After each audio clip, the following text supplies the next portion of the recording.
Hey everyone, Boardgame Brody here with Meeple Mountain. I have a brand new copy of Kohaku, a tile placement game by Gold Seal Games and 25th Century Games. This game is a lightweight family game about building your own koi pond, and I'm here to tell you 4 things that you need to know about this game. Number 1, the designer. Danny Devine is the designer, who you might also know from Sprawlopolis, Circle the Wagons, Harvest Dice, or Topiary. He has some nice lightweight games under his belt and knows how to make a game fun without making it too complicated. I look forward to see what other games that he will come out with next. And also know this, he's not only a game designer, but he also did the art for this game as well. So he does have some serious skills. Number 2, the components.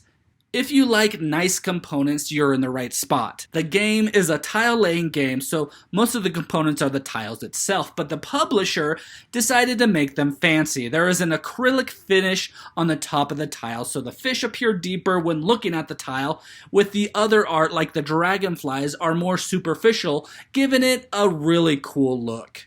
And when you're done playing the game, it's pretty cool to see your koi pond with more of a 3D type look to it. Number 3, the gameplay.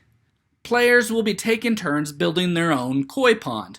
A board is set up with a checkered type pattern that includes fish and a way to score points with feature tiles. On a player's turn, they will take 2 tiles that are orthogonally adjacent to each other on the board to place in their own area to make their own pond. This means that each turn players will take 1 fish tile and 1 scoring tile, which they call a feature tile. When tiles are placed out to form the player's koi pond, when adding tiles, they will be placed anywhere adjacent to any other tile that's already placed, meaning that the 2 tiles that you choose on that turn doesn't need to be placed next to each other. Players can then grow their pond in any direction and have any shape as long as they place their new tiles adjacent to another one that's already placed. After a player chooses and places their 2 tiles, the board is reset, and if the player took their 2 tiles from the edge of the board, then the middle 2 tiles will move to replace them, and 2 new tiles are placed out in the middle. In fact, wherever the player takes their tiles from the board will be adjusted so that the 2 middle spaces are empty, and then the 2 new tiles are always placed out in those slots.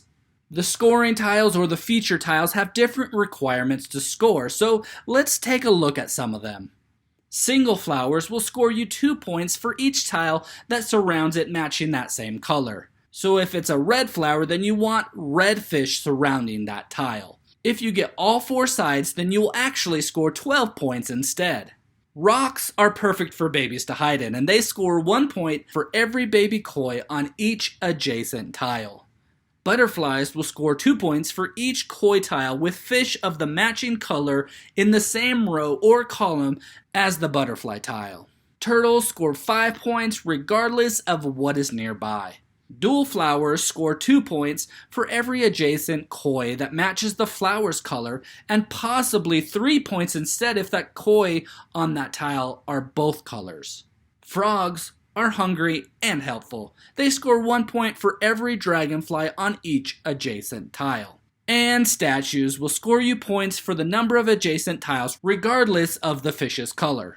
The fish tiles will include koi of either 1 solid color or 2 colors that can be used to satisfy the neighboring featured tiles. Players take turns adding 2 tiles to their own koi pond at a time until there are no more tiles to add to the board. And at that time the game ends and players will score points according to all of their featured tiles. The player with the most points wins the game. Number 4, my thoughts on the game. The game combines the lovely koi pond art into an abstract game that you feel like does well combining its theme with its gameplay. The game has such simple rules that it makes it extremely easy to teach, and because of that, it will get to the table often. The game includes just the right amount of strategy that it still takes some brain power to win and do well, but the game can also be enjoyed by those who don't like strategic games.